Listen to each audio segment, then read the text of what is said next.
You've seen them on roadsides and landscaping beds across the United States, but did you know the daylily has been an important part of Asian cuisine for more than 1,700 years? Think mushu pork and hot and sour soup. Well, today I'm going to make a daylily fritter with 6 common household ingredients. Some people compare them in taste to green beans and asparagus. Welcome back, explorers. I'm Joel Hunt, the Natural Explorer. While our oil gets up to temperature, it needs to be 375. I wanted to talk for a minute just about this cookbook that I found at a local flea market. It's called The Delightful Delicious Daylily by Peter Gale. And it is just packed with all kinds of recipes, everything from international to Americana.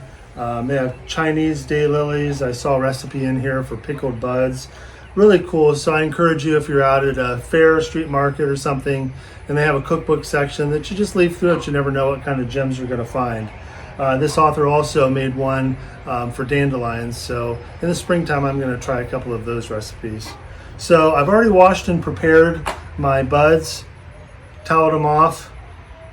And so we're going to make a basic batter, and we're going to dip the buds, put them in this hot oil, let them cook for a couple of minutes, and season them, and then they'll be ready for eating. So first thing I need to do is put in 2 cups of flour. I'm going to use 1 egg.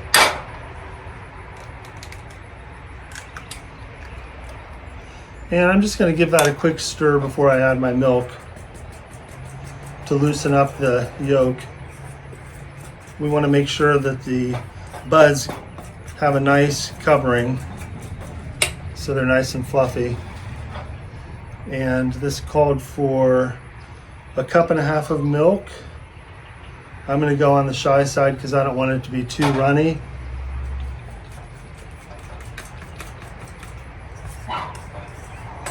Now you can season it if you want before or after. I tend to go a little light on the salt myself, so I'm going to start with pepper and then add a little bit of salt here at the end. And the consistency doesn't have to be really mixed. It can be kind of thick. So I'm going to add some pepper.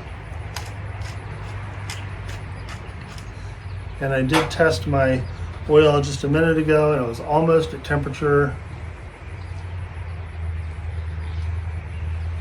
Okay, maybe on a little bit of the high side, so I'm going to turn it down just some.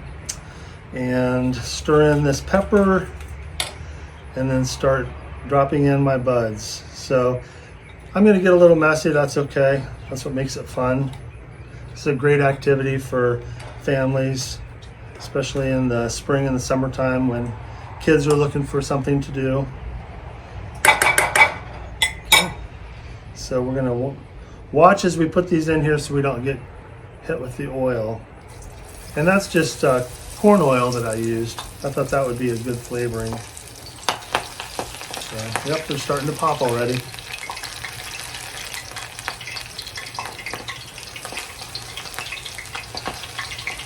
And so this should be nice for 2 people.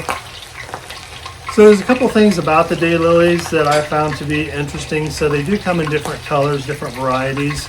Of course, the ones I've selected are orange, but they also come in yellow, and they also come in red. And the red tends to be a little bit bitter, so people shy away from the red varieties, but the yellow ones, they're sweet as well, so those would be a good choice. And also the daylily does have different parts that are edible, but they say not to consume the roots or the rhizomes because they can upset your belly. So it looks like it's not going to take very long for these guys to cook up. They're already starting to turn brown. So while it's cooking, I'm going to clean up just a bit.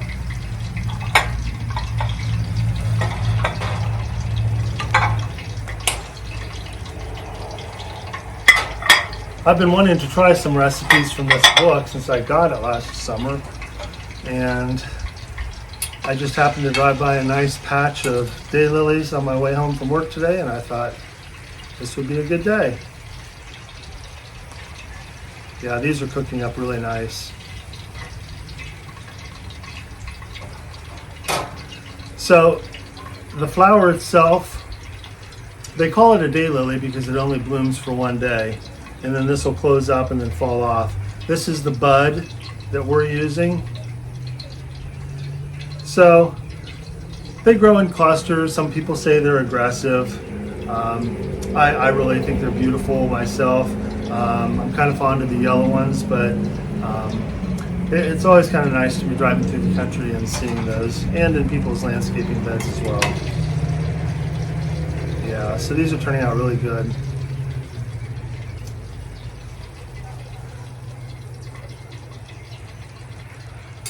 It said 2 to 3 minutes.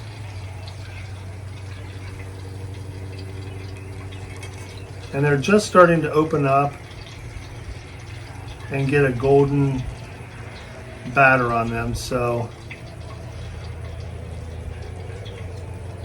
I'm going to say that we're done.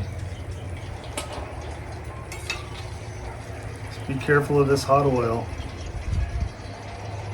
And again, these do have the flavor, they say, of asparagus and green beans as well. Two vegetables that I happen to love.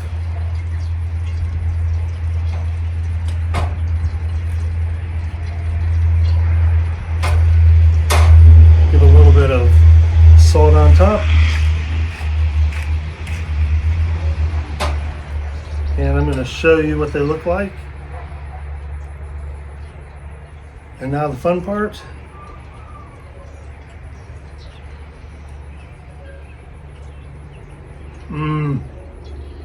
That's delicious.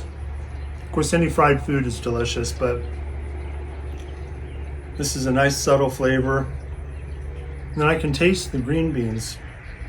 It's fascinating. I hope you enjoyed today's program. If you did, please click like and subscribe. And comment below and let me know if you have any recipes that you'd like me to share. Until next time, get out and explore.